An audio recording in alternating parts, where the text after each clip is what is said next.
Good day, everyone, and thank you for joining us for the second webinar from Terabase Energy. Today we'll be talking about PlantPredict Premium. We'll be going into the advanced features and capabilities.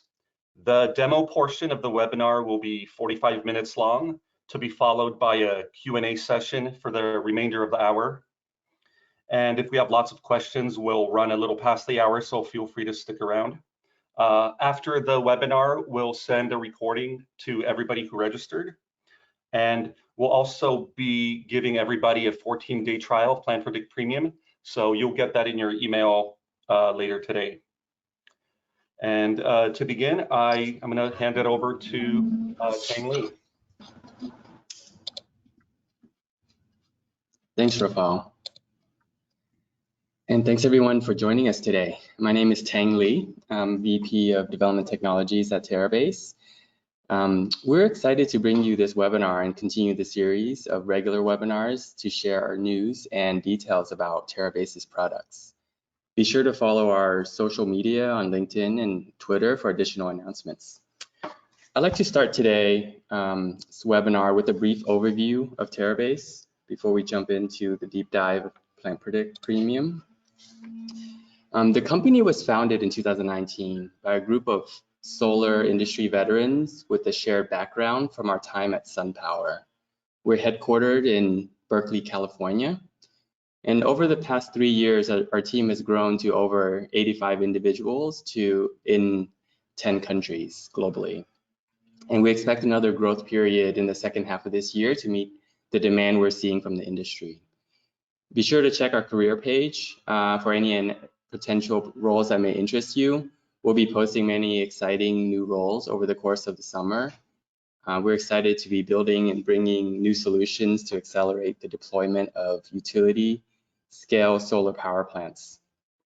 With a global perspective, we bring our collective experience to building products that help you make quicker and better decisions about your projects and be a force multiplier for your team.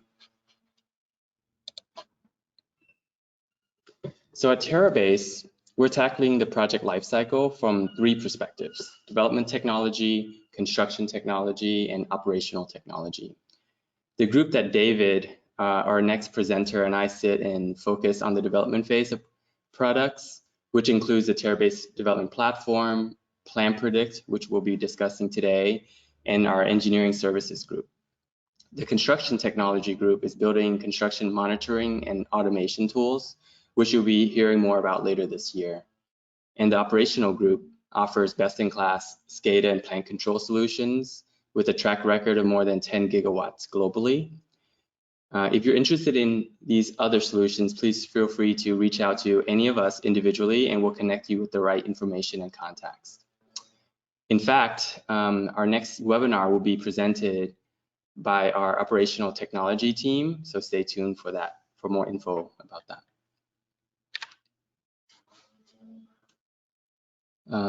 So in our previous webinar, we went over the integration between PlantPredict and the Dev platform. Today, we'll focus on PlantPredict and the features included in the premium subscription. But first, I'd like to spend some time to go over each of these software products individually for those who are not familiar with one or the other.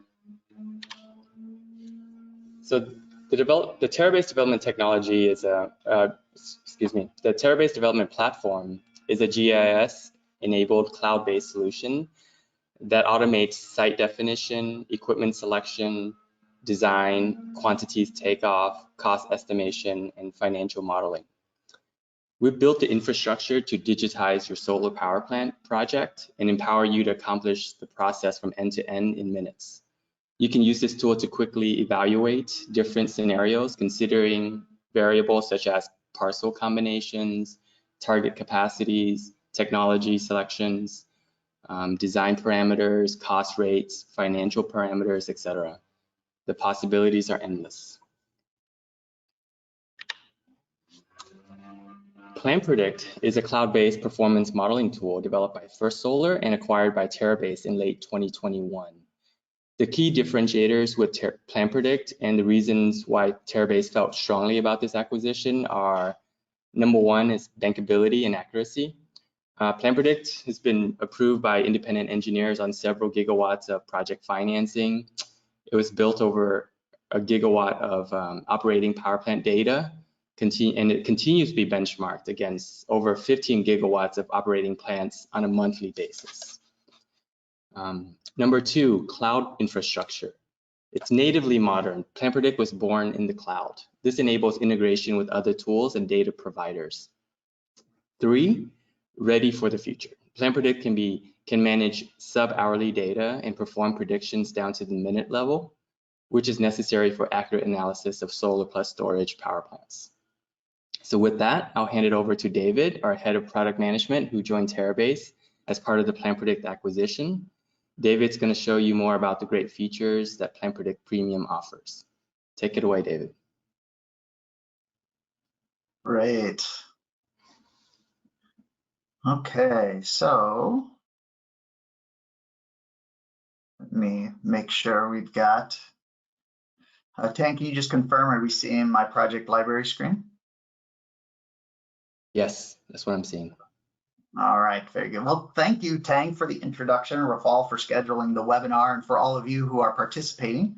I'm really excited about this because today we are going to be showcasing PlantPredict Premium, which has really been a passion of mine for many years now. And this is going to be a demo where I'm really going to be speaking to those of you who are PlantPredict Basic subscribers. And so one of the things that I'm planning to do is I'm going to show, for some of you who have PlantPredict Basic, you've seen a window into PlantPredict, but you haven't seen the full PlantPredict Premium. So I'm going to showcase like how PlantPredict Basic looks, as well as how PlantPredict Premium looks. So I hope I don't lose you, and I've got a lot of data to cover. We're going to be recording this and sending it out so you guys can watch it again if you get a little confused with what I'm doing. And the other thing that we're going to do is, like, this is a first. Everybody who's registered for this webinar and who has a PlantPredict account, which you can sign up for free on www.plantpredict.com. We're going to give a free trial of PlantPredict Premium to all of you later today. We're gonna push that all out, and so you'll have PlantPredict Premium for the next couple of weeks to actually try this out on your own and explore some of these concepts that I'm going to showcase today. All right, so look forward to that. The way that PlantPredict is laid out, you have your project library. You can see this is, I put this in here so that I can know where I am. This is the PlantPredict Premium account. I've got a project there set up, and I'm going to do a lot more later in this webinar. We also have like our digital assets. That's what we refer to these, our weather files, our inverters, and our modules. Okay, so we got our projects. We got our weather library. So the way that PlantPredict's digital assets are set up, and I'm going to start off talking about the weather data. You know, the fuel of a solar power plant is the photons coming down from the sky, and the data that we have about those photons for a specific location is the weather file. Within PlantPredict, we have relationships with all the major weather vendors, and you can build your own custom weather library in two different ways. We have our one-click weather downloads, and we also have the ability to import an Excel file as a weather file. I'm going to demonstrate both of those. All right, so if we come up here and we put in a latitude and a longitude, so I'm going to use 27.66 and negative 81.51, which actually turns out to be my favorite site in Florida. And I hit search vendors. What you're going to do is you're going to get a listing of weather vendors that have a weather file available for that location. The way our weather vendors are laid out is we've got several free data sources, including the NSRDB, NASA, and then we've got some paid vendors like Medianorm, which is a paid vendor, but we pay for that subscription for all of our PlantPredict Premium subscribers. So it seems free to you. Solcast, they have a unique trial approach where you get 2 free weather files per user per month. So in a way, Solcast is free, but if you want more than that, you're going to have to pay for it. And then SolarGIS and Clean Power Research offer paid subscriptions where you can get API keys directly from them. In fact, Clean Power Research just rolled out that you can get if you're a Solar Anywhere Unlimited customer, you can get 200 free weather files through their API a year, is their new model. And that API, if you have a PlantPredict Professional subscription, you can put that API key directly for your company and actually download with the one-click weather download, which I'm going to demonstrate here. So I'm bringing in a Clean Power Research weather file automatically with a one-click, and here it comes in. So this is a lot easier than like downloading your Solar Anywhere weather file and then like trying to upload it. It's just streamlined with the click of a button. You can get this weather data. So here you can see our Solar Anywhere data. As I scroll through it, you're seeing a typical GHI year for the year that it's showing up as is 2010, but that's just the typical year that it has. All right, we do a quality check, which this data comes in exactly in line with our Clear Sky model. So I'm going to continue the import.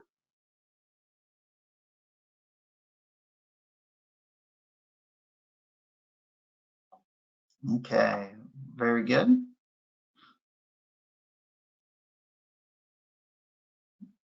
All right, so now I can just review at a high level the information that I have about this weather file and exit out of there. And now the other way that I can upload a weather file is if I've got that data in a Excel or CSV, I can add the weather using our weather file import wizard. So I'm going to upload a weather file that I have in Excel. This is an extract of some media norm data just as a demonstration. So you can see how we have our wizard laid out. First, you define your locality, you set your weather file parameters, and you review your weather data. So if I open up the Excel, you would see it would look very much like this sampling of data that we have here with GHI, DNI, DHI, temperature, wind speed.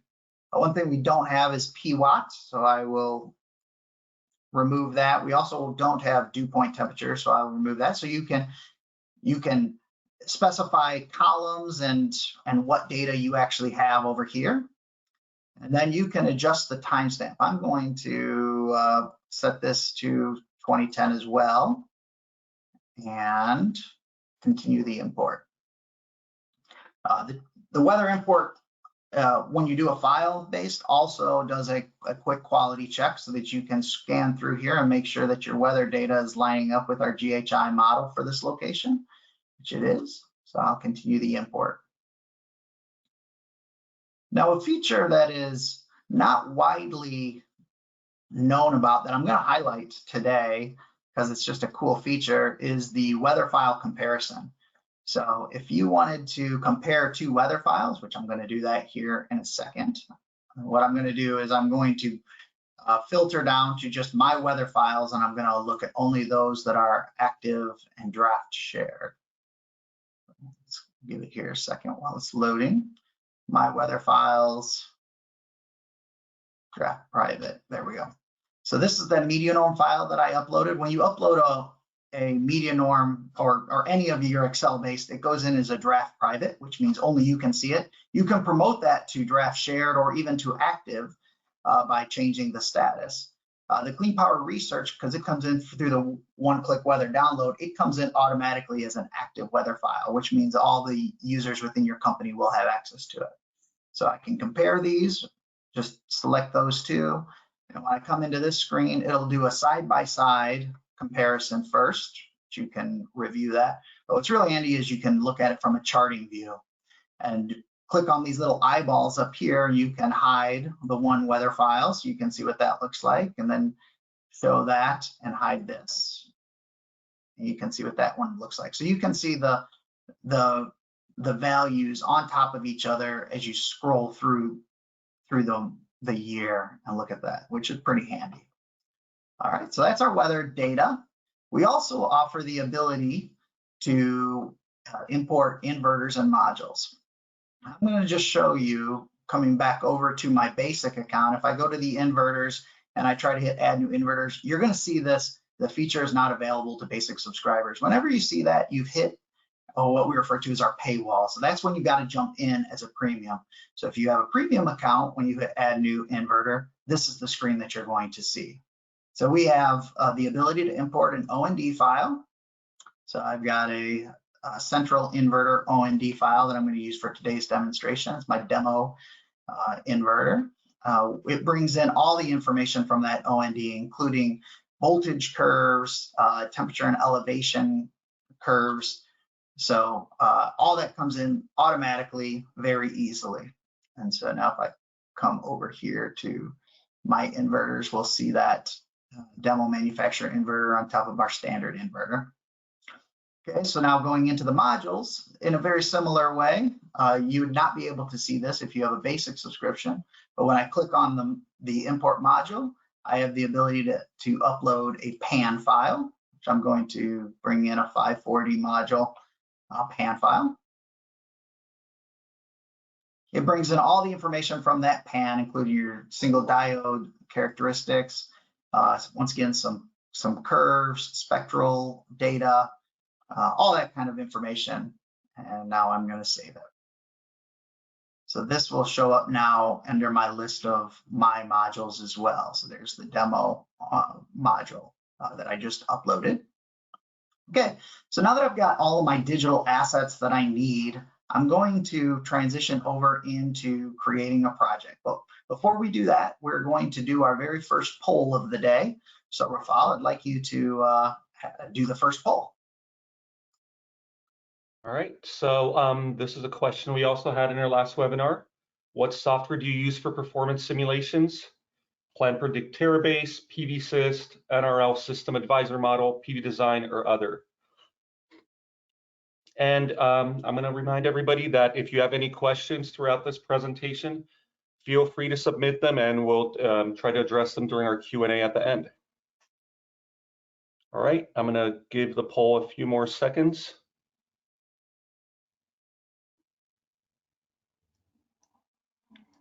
All right, and those were the results. Glad to see plenty of you are using PlantPredict and Terabase, and of course, there's the other most popular tool right there. And we'll throw it back to David. All right, thank you. All right, are you seeing? Yes, you're good, David. Project library. Okay, very good. Yeah, very grateful that you guys participate in the polls. That's a very interesting, and I am happy to see that we've got a pretty good group of PlantPredict users. We also have a large group of PVSys users, which is totally understandable. So let's go into designing a project at this point. So within there's two ways that you can create a project. You can import a KMZ, which will give PlantPredict the location that you're wanting for your project, and I'm going to demonstrate that here. So I'm going to import from a KMZ. I'm going to do my Florida site. And so what it does is it takes all the points on that KMZ, distills that down to just a single point, which is this latitude, this longitude. I'm going to say Premium Demo as my project name. And when I hit Save Project, the project is there. Now going over to my basic account, the other way that you can create a project if you don't have a KMZ is you can actually just search for a location. So I'm going to set this up as my basic demo, and I'm going to do a search for Florida. It'll drop me right in the middle of Florida, and I can save a project that way. So those are the two ways that you can create a project. Just important that people know like where to begin. So now I'm going to create a prediction. I'm going to focus today mostly on the map builder. So I'm going to build on the map. So these are the three different prediction types. The block by block is our traditional block builder model. Map builder is what I'm going to focus on today. I'm also going to do some batching today. So we're going to demonstrate how to do the batch prediction, which is gives you the ability to do like 350 predictions with a single click of a button. The batch is a premium feature, so only premium subscribers are able to run batch predictions. All right, so inside our prediction screen, we start off by selecting our weather data, so the fuel of the power plant. And so I'm going to bring this up and I'm going to use the weather files that are available for this location are sorted by proximity over here, and then they show up geographically over here. So all these little suns represent different weather files. And when I select one on the right-hand side, the data shows up for that weather file on the map. So I will select that media norm file. Some features that premium users get that are really cool is you can get location-specific albedo values. So we've linked up with the NSRDB albedo database, and with just a click of a button, you can pull in location-specific monthly albedo values for this site. And then we also have a link up with Media Norm's Horizon Scene database. So for anywhere in the world, you can get a horizon scene so that you can properly model your far shading. Only available to PlantPredict Premium subscribers. So I wanted to show you that. I'm going to save and close my weather data and move into designing my power plant. All right. Now this is one area where it's significantly different between basic and premium. And I'm going to show first off just by going to our map overlays, and then I'm going to come in here and we will create a map builder in our basic account.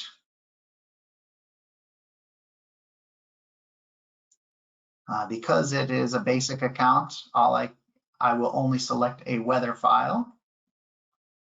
I can't use the location-specific albedo. We're going to get into our map builder screen. So notice in the map overlays, we only have 5 different items on the basic account, but on the premium, we have quite a few more. So that's a really good indication of what you get with premium over the basic. There's a couple different ways that you can create your site boundaries and your constraints and stuff like that. One is you can upload a KMZ file. I'm going to demonstrate that here. So this is also the ability to upload data is only available in a premium. So I'm going to select a KMZ file that I already have that's a combination of boundaries and constraints. So when I hit update, you can see the blue with a white dotted line around it as our site boundaries, and then we have our wetland constraints laid in here. All right, so that's one way that you can create. Another way is you can use our parcel data. So we offer PlantPredict Premium subscribers access to a parcel subscription that we have, and it'll bring in parcel data, and you can click on these parcels and get information about the parcels, including who the owner is, what the parcel ID is, and stuff like that. And if you hold down your shift key, you can actually select multiple parcels. Let's see if I can, there we go. And with the click of a button, create your site boundary around those parcels. All right, so now I've got my parcels defined. I'm going to turn that layer off, and then I'm going to turn on my wetland data. So when I turn on my wetland data, it pulls it in from the United States Fish and Wildlife Service, and you can see the wetlands around here. All you have to do is click on one of these wetland objects, specify what you want for your setback, and hit create all constraints. And the system will automatically draw your constraints for you. So you can see we have constraints with a 50-foot setback around these different wetland objects. So I'm going to turn off the wetlands. You'll see the constraints still stick around. So we have them there.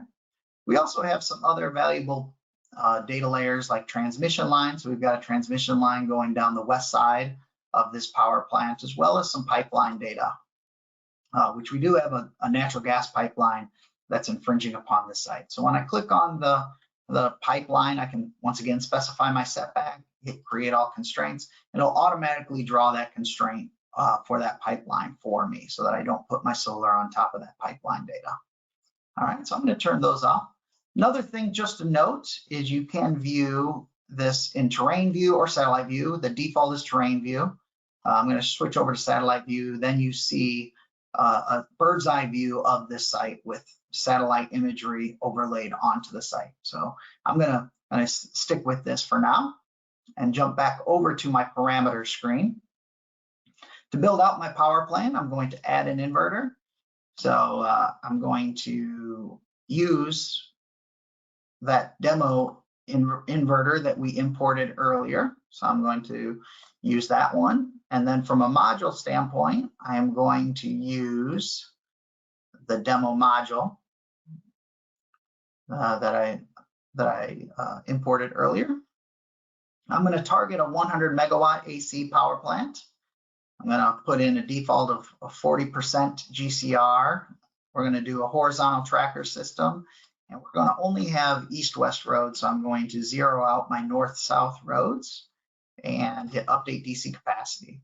So 100 megawatt or 91 megawatt in this case power plant laid out in about 1 second, maybe even less than a second.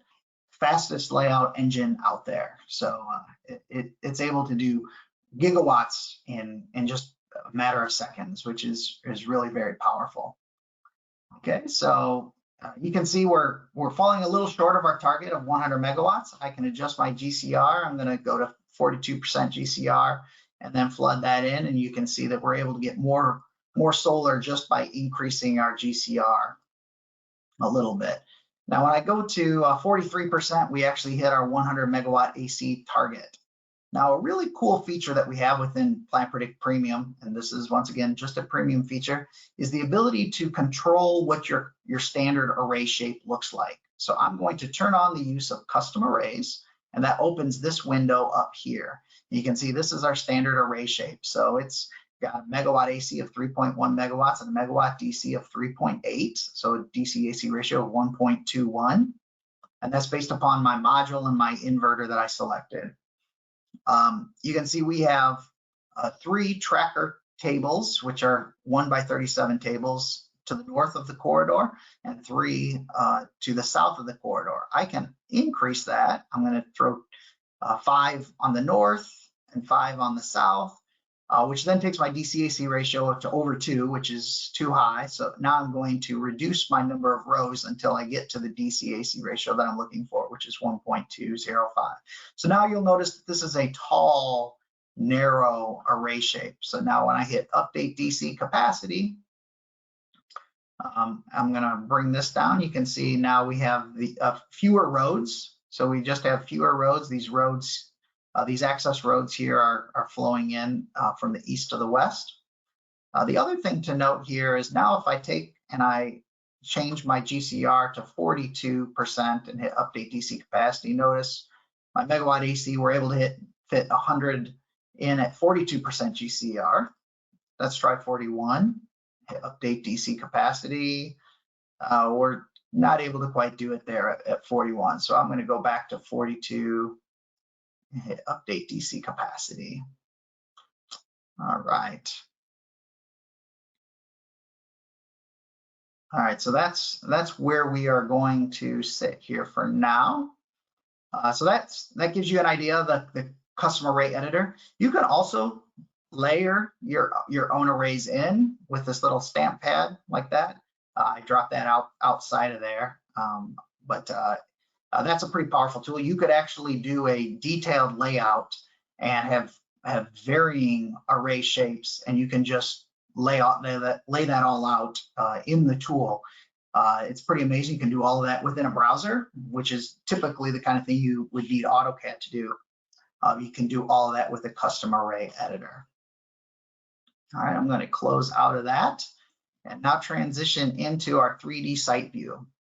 So all of these icons above my map screen are premium only. So the 3D site view, what it's going to do is it's going to pull in elevation points for this site, and it's going to create a surface for my power plant, and you can see that. Then it'll build a 3D model on top.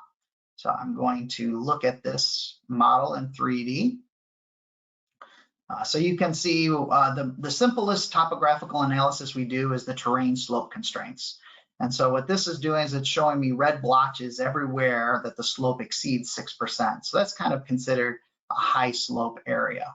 What I can do then is jump back over to my 2D view. You can see the slopes, the high slope areas come into our 2D view, and I can click on one of these and hit create all constraints again, and it'll create constraints so that I avoid these high slope areas when I do a update DC capacity. All right, so now we're avoiding those high slope areas. Now when I go back into my 3D site view, what it'll do is it'll reconstruct that 3D model without the tracker tables on these high slope areas. And so now let's look at that. I'm going to turn off wireframe again. We have some other really cool topographical views, including the slope banding, which is a very colorful way to look at it. Every one of these triangles has a different color representing the shape, the slope of that triangle. I'll turn that off and go to our post height analysis. So the post height analysis is a very powerful tool. You can specify your minimum post height, your maximum post height. Florida is relatively flat, so I'm going to just go to a 1 foot tolerance. So I'm going to look for any posts that are shorter than 4 feet, or longer than 5 feet. When I hit execute, we get these red and green dots that appear on top of the posts. So you can see we have some hills and some valleys. So the hills are represented as red dots and the valleys are represented as green. So we get a really quick post height analysis to understand where we might have some undulations. We have some up here and we have some down here. So now what I'm going to do is go back to my 2D view, and you'll see these red and green blotches actually appear on our 2D view as well. Now what we have is we've got a cut fill tool, premium only, that when I click on, I'm able to set up a grading plan around these undulations. And the tool will automatically tell me how much cut and how much fill I will need to do in order to grade this area. So we're cutting 14,000 cubic yards of dirt. We're filling 4,000 cubic yards of dirt with a net of 10,000 cubic yards that we're going to need to do something with.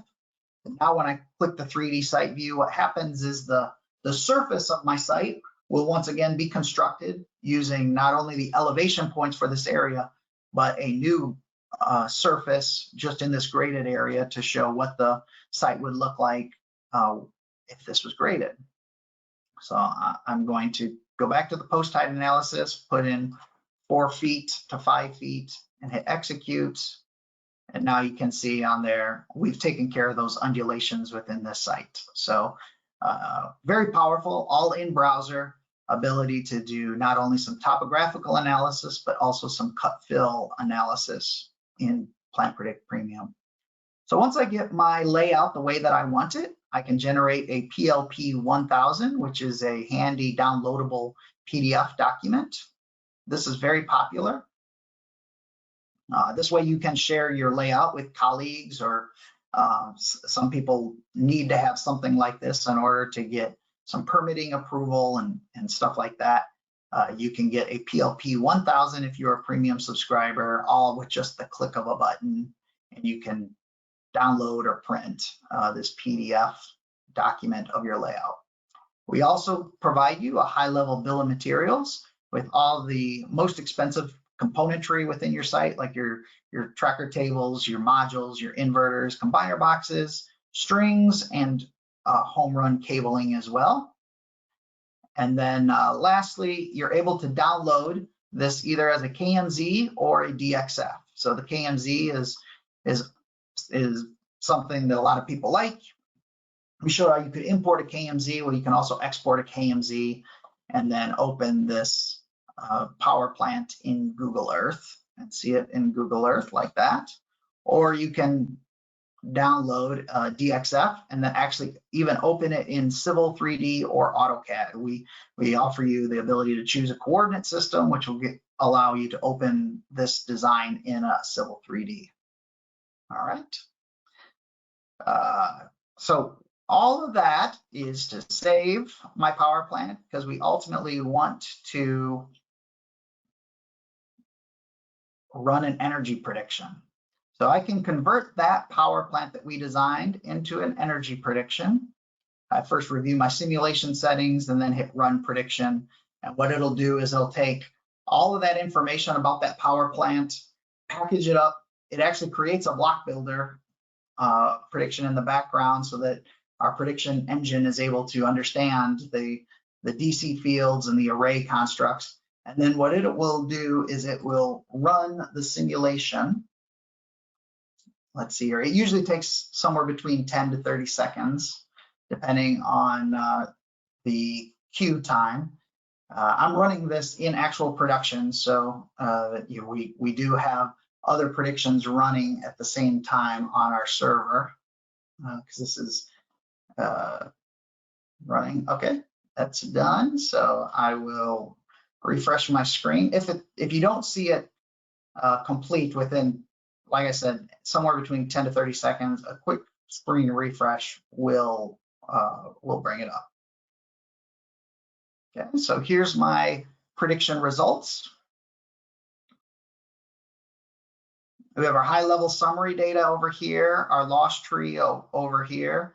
We also give you the ability to look at some of this information in our handy charting tool, which includes for premium subscribers, multivariate analysis. So I can look at my plant net energy along with plane of array irradiance, or even some loss factors like inverter limitation loss. I can see how clipping is impacting this prediction. Or I can look at like near shading loss. You'll see that in the mornings and in the evenings as the sun is coming up and the sun is going down. So very handy. You can look at multiple variables at one time. And then you can ultimately export these results either as like a PDF plant summary, or the most popular is the Excel 8760, which will not only contain some of the high-level summary information that we have, but it'll also give you a full 8760. So if you need an 8760 for your power plant, you can get that with PlantPredict just that easy. All right. Now, I'm going to show you, for PlantPredict Premium subscribers, we offer a financial analysis tool. So this is a really handy little financial analysis calculator where you can put in things like your capital costs, like BOS costs, development costs, module costs. You can also put in things like your ITC, depending on when your power plant is going to be constructed. Like this is going to be out into the future. I'm going to put 24% for my ITC. It brings in your energy information. You can put in an extra energy adjuster if you want, as well as your annual degradation. You can put in your PPA prices. I'm going to set this PPA at $35 per megawatt hour. PPA duration, project life, tax, like federal tax rate, state tax rate, and then lastly, like a discount rate for our NPV. And you notice as we make these updates, we not only calculate the summary level information, like what the LCOE is or the IRR or the NPV, we also give you this chart that's showing you your cash flows. Blue being your annual cash flows and orange being your cumulative. So you can see we break even in year 17 with these factors factored in. All right, so now I'm going to close out of there. I'm going to clone this project because one of the most powerful things within PlantPredict is to do comparative analysis. And so the easiest way to do like comparisons is to build like a base prediction and then clone that, make a change. What I'm going to do is I'm going to change the GCR. And so I'm going to come in here to this clone.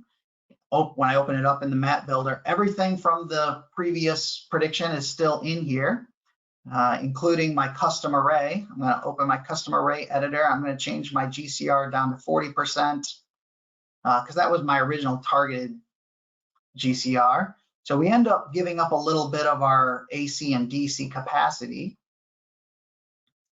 I'm going to save that.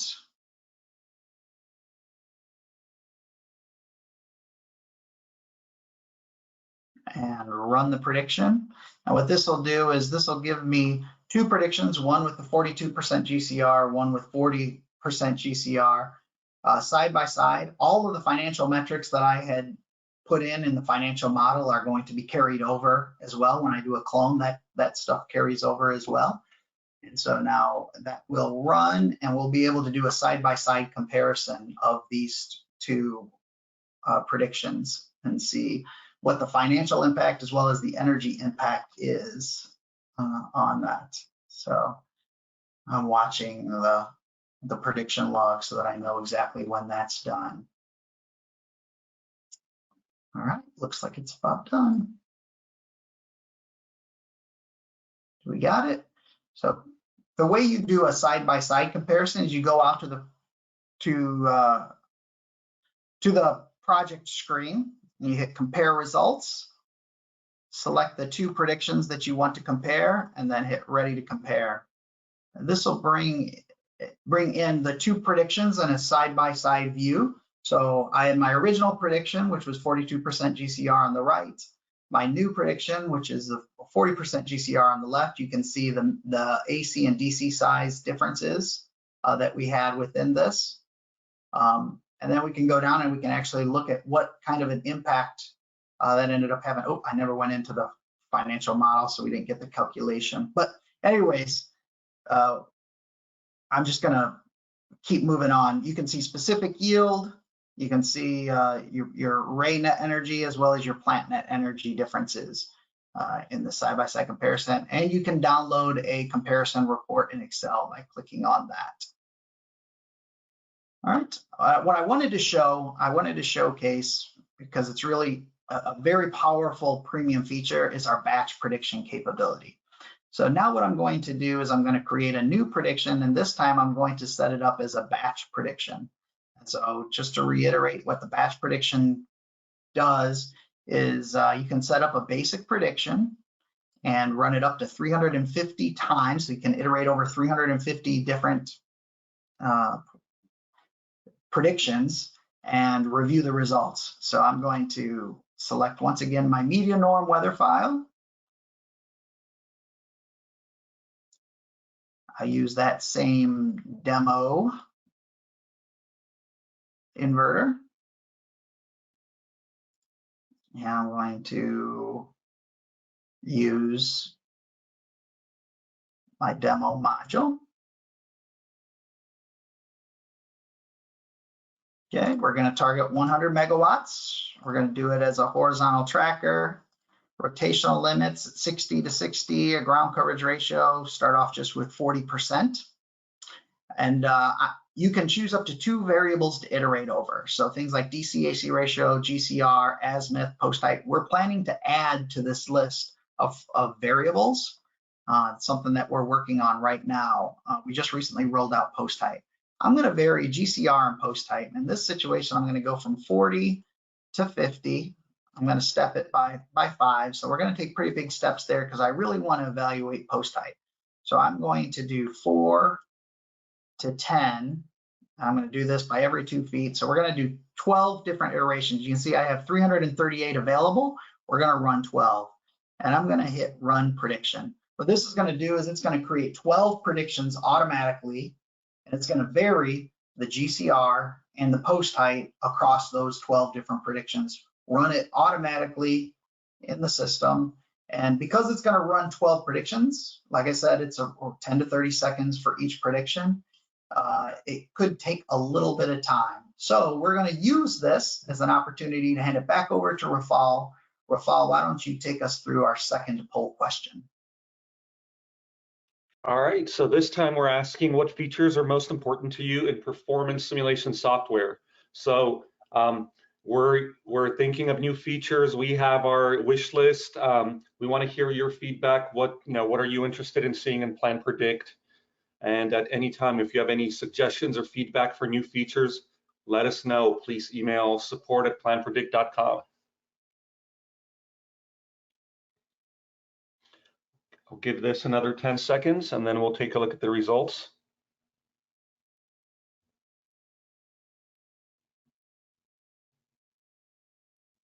All right, people are still voting. All right, so the results there.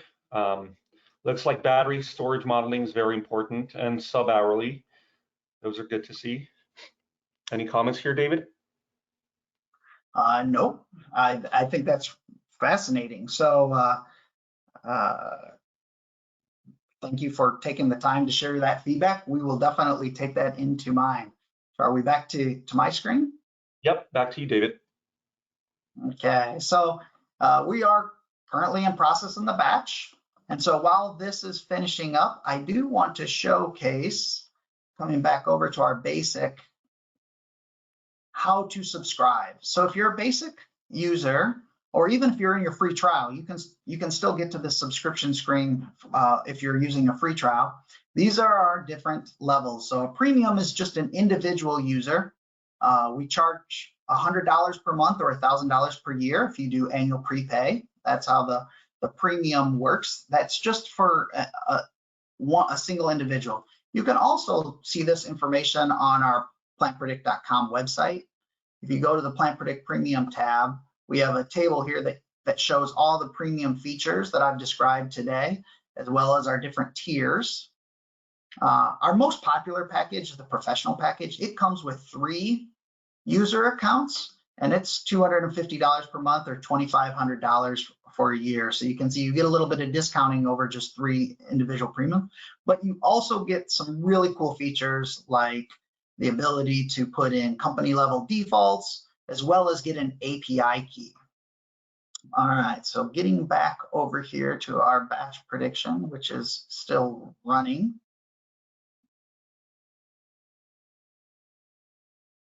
Let me see here.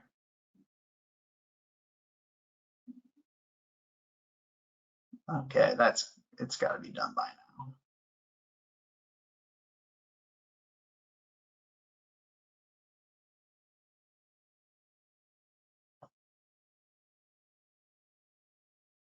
It's really close to being done. Okay, while that's finishing up, I'm just going to show really quick.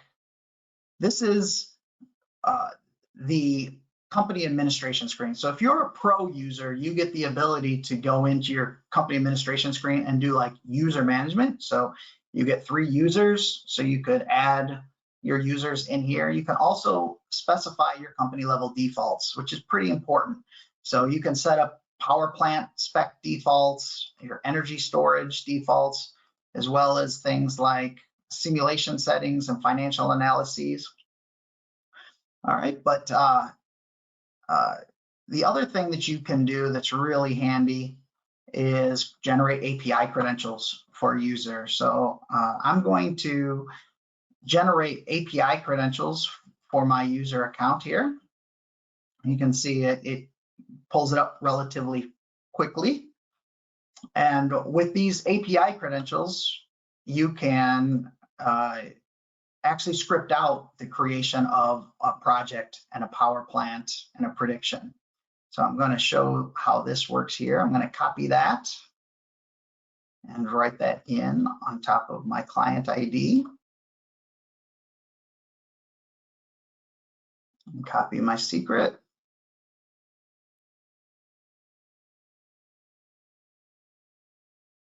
Okay, we have that. Now when I hit run, what it's going to do is it's going to take and it's going to create a project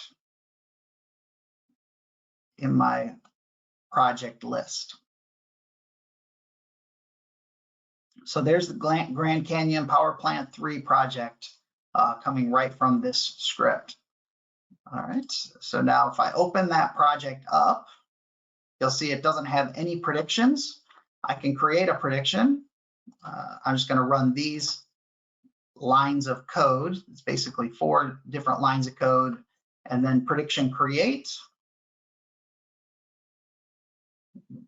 Now when yep, so we got the prediction ID.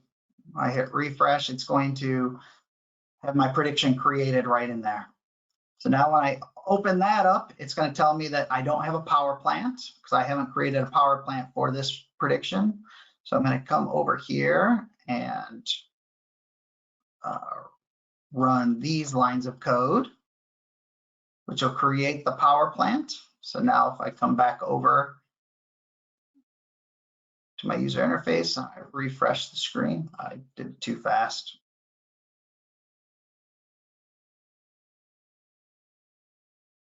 Here we go. Refresh my screen. There's my power plant. If I click on it, you'll see the block builder version of that power plant. And then last, I can run this prediction just by using this prediction.run. So now when I come back over here, the prediction is going to be off and running.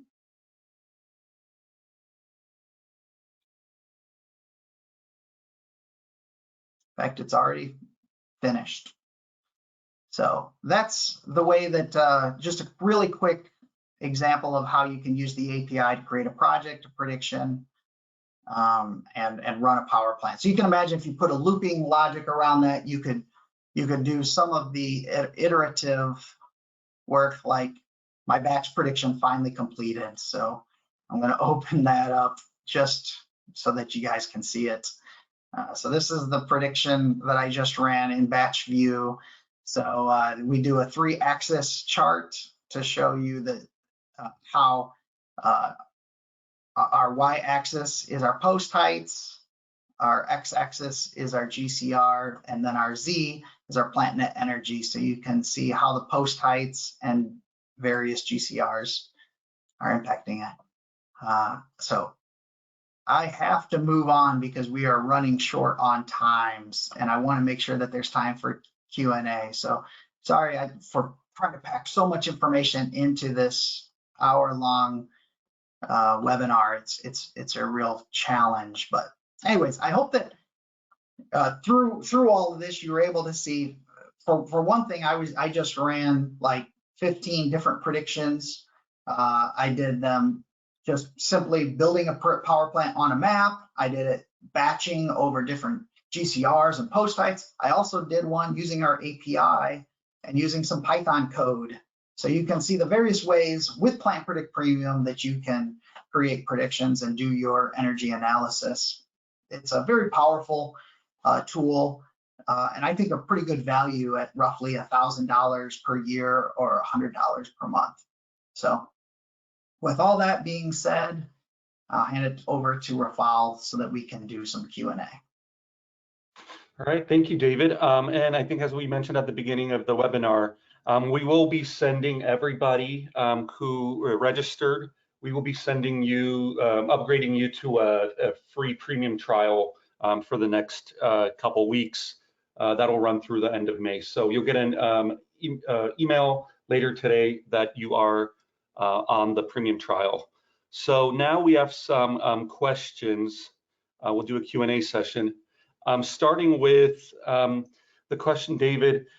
So what is the difference, once again, between using the Terabase platform and PlantPredict? And what are at what point and what are the different outputs? Yeah, I definitely encourage you to watch the webinar that we did at the end of March.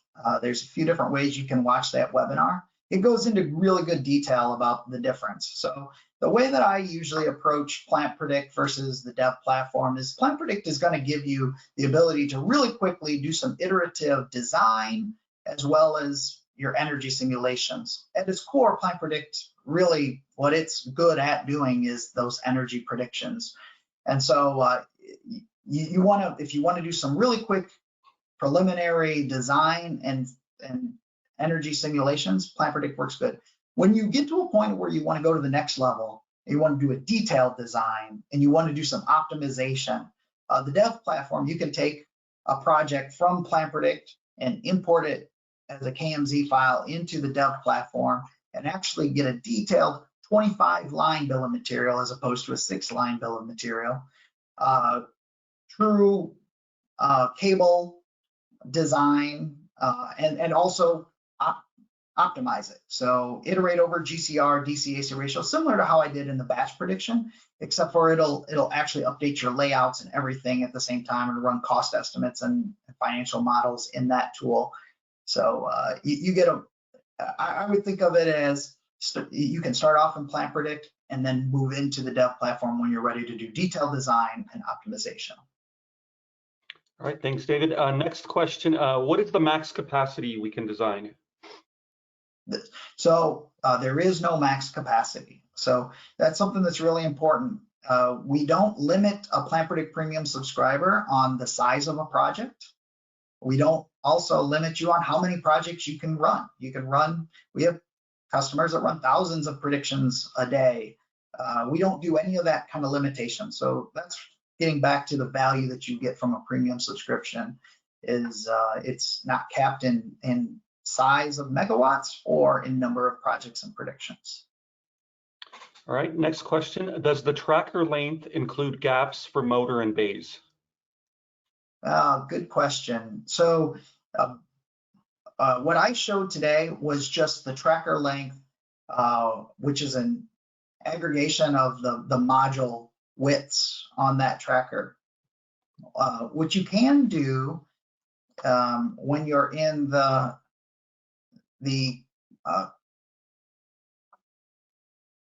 custom array editor is you can actually update your tracker dimensions, which if you have your tracker dimensions with center gaps or motor gaps and module gaps, you can actually update that, and the system will do the layouts with the actual dimensions of that tracker. So it's a good question, something I didn't really go into detail on, and something that's important to understand if you're going to be using that.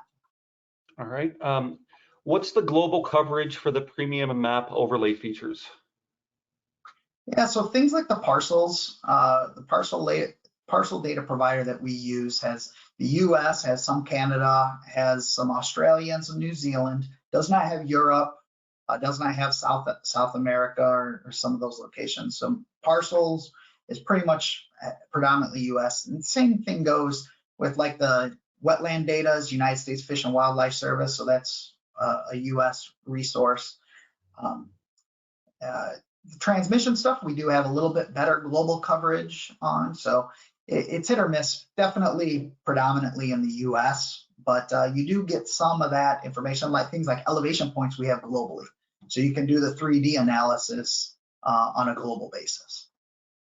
So on that note, David, while we're on these screens, how accurate are the transmission line and gas line locations, and is the right-of-way distance specified? So I'm not sure about the right-of-way. So we're using public data sources for our transmission and our pipeline data. You're definitely going to want to check that. Think of this as something that's indicative. It's using public data. So I would definitely want to check it, is what I recommend you to do. So look at it from an indicative standpoint, but definitely check to make sure that that it's representing the physical transmission lines or the pipeline information. So that's my word of caution there. All right, I have several questions about slope analysis and slope design, and changing the options in the parameter section. What does it do, and what are its limitations? Yeah, so we definitely take the slope into consideration for topographical analysis. So understanding where you have slope and what how the slope is interacting with your project from like too high a slope, so I want to set up slope constraints, to undulations and doing like a post-height analysis. When it comes to the yield, we are in the process right now of rolling out some enhancements to PlantPredict's slope and shading algorithms. So we have, right now, PlantPredict does support some slope terrain, but we are working on making it better. In fact, that's going to be our focal point over the course of this summer. So by the end of the summer, we have plans to do some presentations around what we believe is going to be the best-in-class slope and shade and analysis capabilities in the industry. So there's more to come on that, something that we definitely want you all to pay close attention to as we roll these capabilities out. And so that's what I'm going to say about that. So we are at the top of the hour, and we are going to continue the Q&A for another 10 minutes or so. For those of you that have to leave, thank you for joining us. Check your emails later for the webinar recording and other follow-up details. We'll also be answering some of the Q&As in a follow-up email. So to continue with the Q&A, let's see here. How can you make input files for the inverter and modules? I guess, and where can they be found? This is a question about the OND, PPI, PPM, and PAN files. Yeah, okay, that's a good question. So when it comes to PAN files and OND files, you're going to want to reach out to module manufacturers or inverter manufacturers and request them. Some of these manufacturers actually post them on their websites, and some of them only disclose them once you're under NDA. And so that's your best source, is to reach out to the actual manufacturers to get these. Now, one thing I will say about if you're getting a file under NDA and you upload it into PlantPredict, you can trust that only users within your company are going to see those module files or those inverter files. We have a segregation between companies, and so when you upload, we upload a module file, it goes in, and I'm going to just go back to this screen so that we can look at this. It goes in as draft private. You can take and share one of these with colleagues within the company by changing the status to draft shared. What that'll do is that'll make it shared amongst other colleagues within your company. And then you can also take it up to active, which the way that this is supposed to be set up, or the approach that we've been using, is that active is kind of like an approved module file or inverter file. So when it's in the draft mode, you can still make some changes to it. But once it goes to active, it's locked down. Retired is if you want to retire a module file and recommend to the other people within your company not to use it anymore, it goes to retired. Now, global and global retired, these are reserved only for our PlantPredict administration organization puts out global module files and global inverter files so that we have some level of support for our free users to have some module files and some inverter files. So that's the way that we keep things segregated and locked down from a security standpoint and from a privacy standpoint. All right, next question. In Map Builder, is there a way to have the array use a 2-string and 3-string rows? Right now, it seems like I can only do a 2-string or 3-string. I want to avoid 1-string rows. Yeah, it makes sense. So right now, currently in Map Builder, that is just a limitation we have. So you can do it with like the 1-string rows, just knowing that you're going to utilize 2 to 3-string, and you can use the custom array editor to build out your arrays so that it takes into consideration 2 or 3 string rows. But that's one of those things that the dev platform does have the capability of doing multi-string tracker rows, 2 and 3-string tracker rows, which we could get into in a subsequent webinar where we do a deep dive into the dev platform and its capabilities. But that's one of those things that I would consider to be like when I say we're going to get into a more detailed design in the dev platform, that's one of those factors that I would push to the dev platform rather than the PlantPredict Map Builder. So I have a couple questions about weather files. Why are there multiple media norm files? And somebody else is asking, can we do a combination of different weather sources? You can. So when you're looking at weather data, it's important to have a few different views so that because we're trying to predict the future. So a typical meteorological year is somebody's interpretation of what is typical. And so whether it be media norm or Clean Power Research or Solcast, nobody's perfect. Nobody knows what the future is truly going to hold when it comes to weather. And so what is handy is to be able to use different weather files with different GHI. You can see, depending upon, I've got different media norm files for different locations, and these different locations have different GHIs and DHIs. So you could have like a aggressive case, which would be a higher GHI, and a more conservative case with a lower GHI. And so that's one of the reasons why it's a really good practice to use a few different weather files for your site as you're trying to understand the risk of not truly knowing what the future is going to hold from a weather standpoint. So we also offer within our software the ability to do a P50 and P90 analysis. So I kind of jumped over that, but that's another way that you can manage risk. It's in the simulation settings. So I'm going to go into my map builder prediction and open up the simulation settings.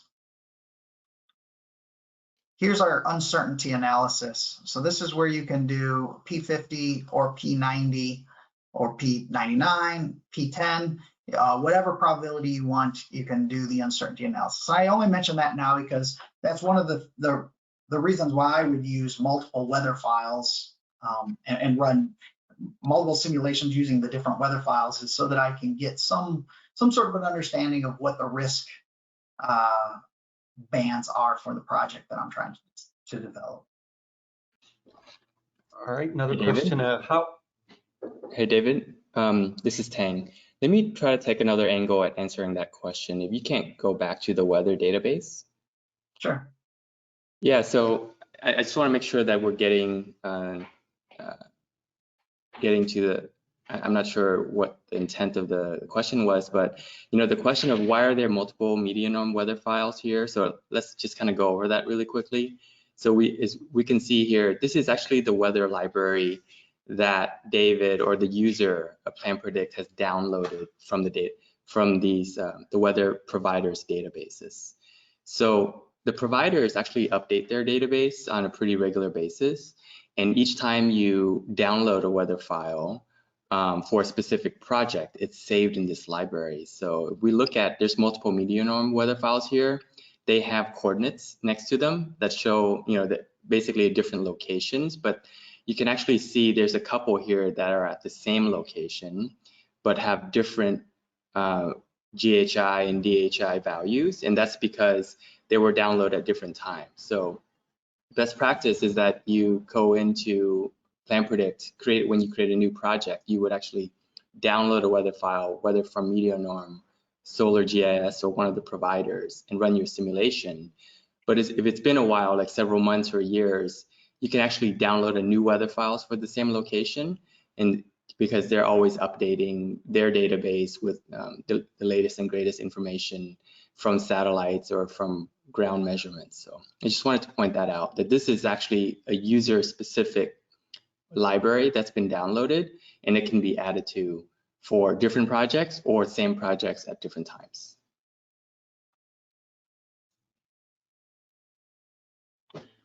All right, I'll move on to the next question. How are the irregular blocks around the edges mapped to the inverters? Yeah, so what the logic that the map builder is doing is it's trying to fit as many standard arrays as possible into the system. Then what it does around the edges where you have the partial arrays is it understanding what your DC-AC ratio target is. It's going to take and aggregate that DC and then apply inverters in order to line up your DC-AC ratio. So it's a very indicative, very heavily DC-based way of doing a layout. So that's the answer. So we don't truly map out where the inverters are. That's why we don't show the pink dots on the map builder for those partial arrays, is because we don't know where the actual inverter locations are truly going to be. We only know that to hit the DC-AC ratio that you're targeting, you're going to need a certain number of inverters to go along with that. All right, can you talk about inter-row shading? So yeah, that would be like our near shading. So inside the results, you have both far shading and near shading. So your near shading would be representing the loss caused by inter-row shading. So depending on your ground coverage ratio and how tightly you pack in your rows of modules or rows of trackers, your shading is going to increase or decrease accordingly. Okay, we're at 11 after the hour, but plenty of you still sticking around, so we'll just give it another 5 minutes of Q&A. Does the cut fill analysis create a flat area, or does it allow for some residual slope? Yeah, what it does is it does a very close to flat. It's not quite flat because when you place like grade stakes, depending on how many grade stakes you have, there's going to be a little bit of a slope in order to hit the grade at those different places. But it will fill in the valleys, and it will cut down the hills to reach this near flat plane. It's like I said, it's impossible to make a completely flat plane because we can't have like cliffs. So we've got to make sure that it grades out to the land where those grade stakes are placed. So if you look, it actually creates like kind of like rough triangles between the different grade stakes, but they're really large triangles. So that's what you end up seeing. All right. How do you combine multiple parcels into a super parcel for analysis? Yeah, so multiple parcels can be combined into a super parcel by holding the shift key down and then clicking on the parcels. So in Map Builder, go to the parcel view, hold down the shift key and start clicking on the parcels that you want to have. And when you hit create site boundary, it will create the super parcels automatically for you. All right. Can you copy a prediction from one project to another? You can. So within PlantPredict, we have the ability to export predictions. So when I hit export prediction, what will happen is it'll actually create a PPP file. And that PPP file is a file, it's actually JSON. So it's like a XML file with all your power plant and prediction characteristics. You can then take and import that prediction into another project. You can see there's this import prediction button here. So I could go to another project and I could import this prediction. What it'll do is it'll take and it'll absorb location specific information like the weather file and stuff that's with that project, but it'll actually build that power plant on that project. Another thing that you can do is you can actually export whole projects. So the export does exist at the project level. It will also create a PPP file. And then when you import the project, you can import from PPP, and it'll actually bring in all the predictions that were associated with that project, and you can put it in a whole different location. I didn't cover the PPP files in this, and so I'm glad somebody asked about it. It's a really powerful feature to learn how to. That's also one of the ways that we interact with you from a support standpoint. If you're having trouble with a prediction, we'll ask you to export a PPP file, and you can send it over, and that will give us the ability to actually see exactly what you're working on and support you accordingly. So I'm just going to do a couple more questions on the subjects of PPP files. Is there a relationship between the PPP files and the API?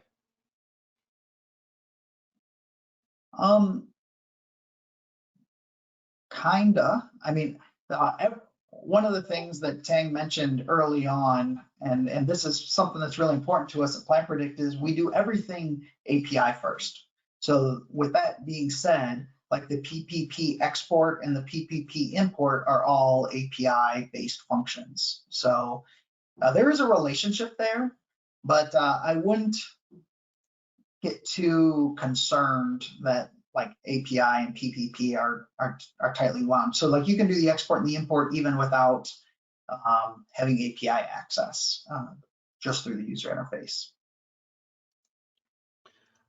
All right, and then the last question here, and I know there's about a dozen questions we didn't get to. We'll address those in the email to everybody afterwards. So final question here. Can you program the sub-hourly weather data for more accurate clipping? Can you talk about that, David? I believe, our sub-hourly features. Mm-hmm. Yeah, so the way that you do a sub-hourly weather file is you got to have the weather data in a sub-hourly fashion. So you got to have 15-minute, 5-minute, or 10 or 1-minute weather data. When you go through the weather file import, I'm just going to quickly run into this again just so that I can show. The import process is going to know, let's see here, it's right here, interval duration. So it's going to look at the records in the weather file and figure out what the interval duration is. So in this situation, it's not sub-hourly, it's hourly. So the interval duration is 60 minutes. But I just don't have that prepared for this demo, like a 5-minute or 15-minute or even a 1-minute. If you've got that data, then this would be where that is specified. Just based upon what the weather file has, PlantPredict is going to run its calculations accordingly and generate your prediction with that data. So we have lots of customers that do minute level predictions on like a monthly basis. So looking at the last month and bring in minute level data from a SCADA system and do actual to expected analyses, you can do that just by having a weather file that has that granular of data. All right, thanks, David. So that'll be the end of our Q&A. Thank you very much for joining us today. We'll be sending out a couple follow-up emails, including the information about the free trial. So we encourage you to check out PlantPredict Premium, play around with the tools, and stay tuned for our next webinar from our operational technology team. Thank you very much.